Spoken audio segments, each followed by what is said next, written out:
ಕಲಬುರಗಿಯಲ್ಲಿ ಕರ್ತವ್ಯದಲ್ಲಿದ್ದ police constable ಒಬ್ಬರು ತಮ್ಮದೇ ರೈಫಲ್ನಿಂದ ಗುಂಡು ಹಾರಿಸಿಕೊಂಡು ಆತ್ಮಹತ್ಯೆ ಮಾಡಿಕೊಂಡಿರುವ ಘಟನೆ ನಡೆದಿದೆ.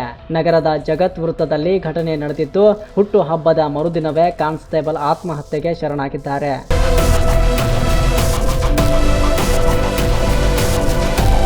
ಕಲಬುರಗಿ ನಗರದ ಜಗತ್ ವೃತ್ತದಲ್ಲಿ ಈ ಘಟನೆ ನಡೆದಿದೆ. ನಗರ ಸಶಸ್ತ್ರ ಮೀಸಲು ಪಡೆಯ ಕಾನ್ಸ್ಟೇಬಲ್ ಶಿವಕುಮಾರ್ ಆತ್ಮಹತ್ಯೆ ಮಾಡಿಕೊಂಡವರು. ಕರ್ತವ್ಯದಲ್ಲಿದ್ದ ವೇಳೆ ಪೊಲೀಸ್ ವಾಹನದಲ್ಲಿಯೇ ಇದ್ದ ಸರ್ಕಾರಿ 7.62 mm ರೈಫಲ್ನಿಂದ ಗುಂಡು ಹಾರಿಸಿಕೊಂಡು ಶಿವಕುಮಾರ್ ಆತ್ಮಹತ್ಯೆ ಮಾಡಿಕೊಂಡಿದ್ದಾರೆ.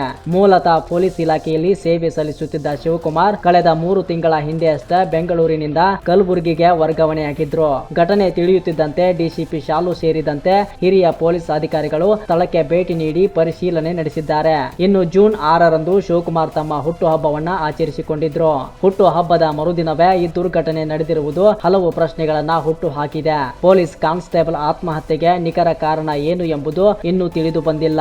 ಈ ಕುರಿತು ಪೊಲೀಸರು ತನಿಖೆ ಮುಂದುವರಿಸಿದ್ದಾರೆ.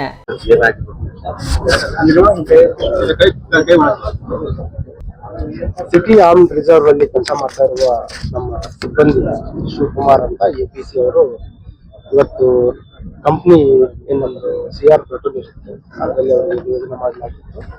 ವೆಹಿಕಲ್ ಅಲ್ಲಿ ಅವರು ನಮ್ಮ ರೈಫಲ್ ಇಂದ ಫೈರ್ ಮಾಡ್ಕೊಂಡಿರೋದು ಮಾಹಿತಿ ಬಂದಿದೆ. ಆ ಒಂದು ಹಿನ್ನೆಲೆಯಲ್ಲಿ ಈಗಾಗಲೇ ಅವರ ಕುಟುಂಬದವರಿಗೆ ಕೂಡ ತಿಳಿಸಿದ್ರು ಮತ್ತು ಬ್ಯಾಲಿಸ್ಟಿಕ್ ಟೀಮ್, ಫೋರೆನ್ಸಿಕ್ ಮತ್ತು ನಮ್ಮ ಸೋಪೋ ಟೀಮ್ ವಿಶೇಷ ತಂಡ ಕರೆಯಿಸಿ ಸ್ಥಳ ಪರಿಶೀಲನೆ ಮಾಡ್ತಾ ಇದ್ದಾರೆ.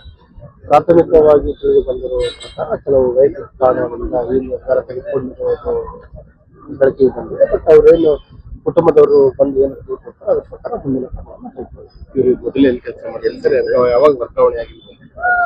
ಇವ್ರು ಅಪಾಯಿಂಟ್ ಆಗಿರೋಂಥದ್ದು ಬೆಂಗಳೂರು ರೂರಲ್ ಡಿಸ್ಟಿಕ್ ಅಲ್ಲಿ ಕೆಲಸ ಮಾಡ್ತಾ ಇದ್ರು. ಕಳೆದ ಒಂದು 3-4 ತಿಂಗಳ ಹಿಂದ್ಗಡೆ ಇಷ್ಟೇ ಇಲ್ಲಿ ಅಂತರ್ ಜಿಲ್ಲಾ ವರ್ಗಾವಣೆ ಆಗಿ ಬಂದಿದ್ದಾರೆ ಮತ್ತು ಇಲ್ಲಿ CR ಅಲ್ಲಿ ಅವರು ಕೆಲಸ ಮಾಡ್ತಾ ಇದ್ರು.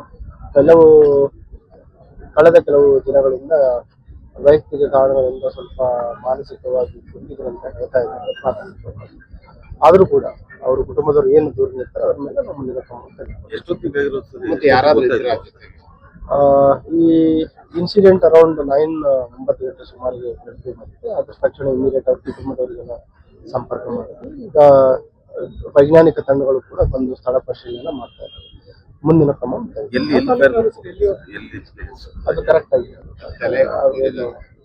ಅಲ್ಲ. ಈಗ ನಾವು ಕೂಡ ಸ್ಥಳ ಏನು ಸೀನ್ ಆಫ್ ಕ್ರೈಮ್ ಇದೆ ಅದು ಟ್ಯಾಂಪರ್ ಮಾಡ್ಬೋದು ಅಂತ ನಾವು ಕೂಡ ಸ್ಥಳಕ್ಕೆ ಹೋಗಿಲ್ಲ. ಈಗೇನು ಕುಟುಂಬದವ್ರು ಬರ್ತಾರೆ, ಬಂದ ನಂತರ ಎಲ್ಲ ವೈಜ್ಞಾನಿಕ ತಂಡಗಳು ಪರಿಶೀಲನೆ ಮಾಡಿದ ನಂತರ ತಮಗೆ ಹೆಚ್ಚಿನ ಮಾಹಿತಿ.